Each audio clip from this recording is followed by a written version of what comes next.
Okay, here we have Special Delivery, Santa's Christmas Chaos. It's a fairly simple game.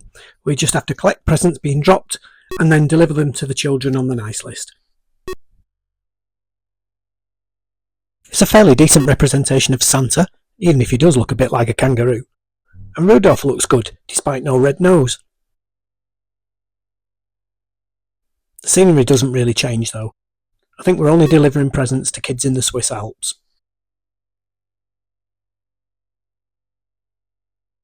All we have to do is avoid the clouds and mountains, and if we manage to collect the target number of bags, then we can land on a roof and enter the house via a chimney.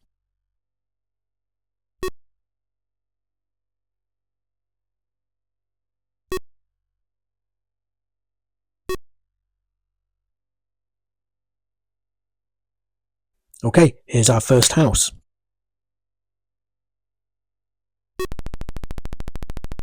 Right, now we have our first bit of real peril, as we have to climb down these ladders without getting burnt by the rising flames, just shuffling left and right as we go. Unfortunately, the gamepad I'm using is very loose, which makes it quite tough, so a nice stiff controller like a Competition Pro joystick would suit it much better than maybe the likes of a quick shot joystick, I'd say. Right, now we're down the chimney.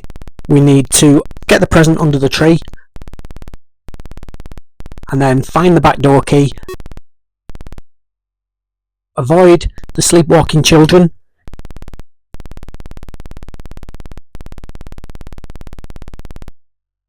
and escape out of the building.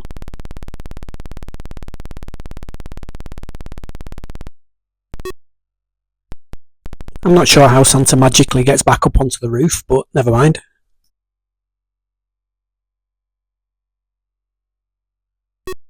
Now we're back to collecting more prezzies, but this time with the added challenge of some red devils that keep dropping fake presents that remove items from your bag, and also there's some lightning from the bigger clouds, and if you get struck by the lightning then it'll reduce your time by an hour, and if the timer gets to 0 then it'll be game over.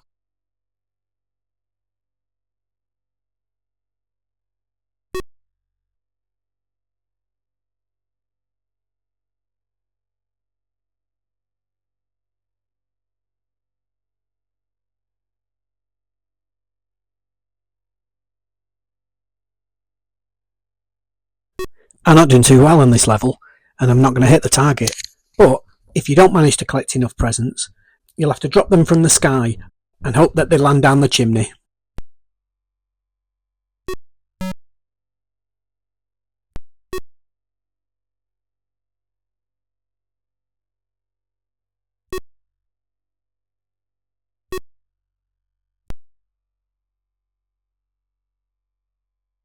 Then it's back on with collecting more prezzies.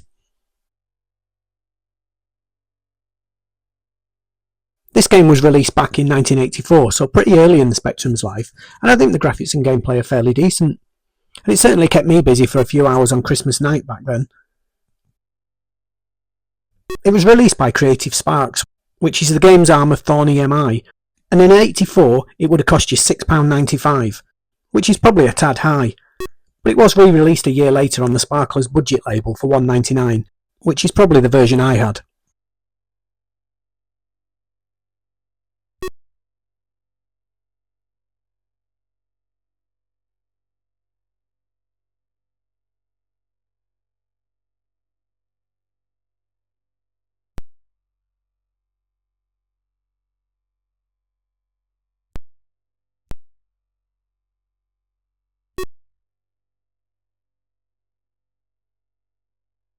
Ah, bugger. Not enough prezzies again, which is dragging this One Life review out. I need to concentrate better this time.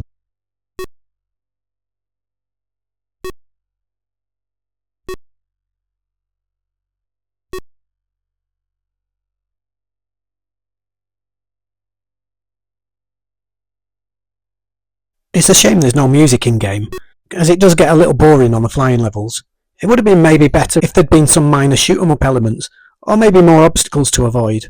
But as it is, it's a bit dull. Should we sing a carol? Silent night, holy night, all is calm, all is bright. No, maybe not.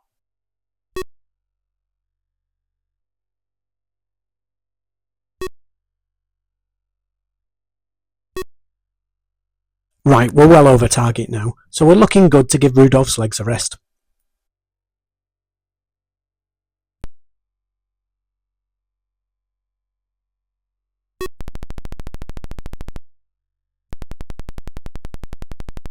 The chimney's got a bit tougher now, with snowballs dropping from the top. But we're looking good though.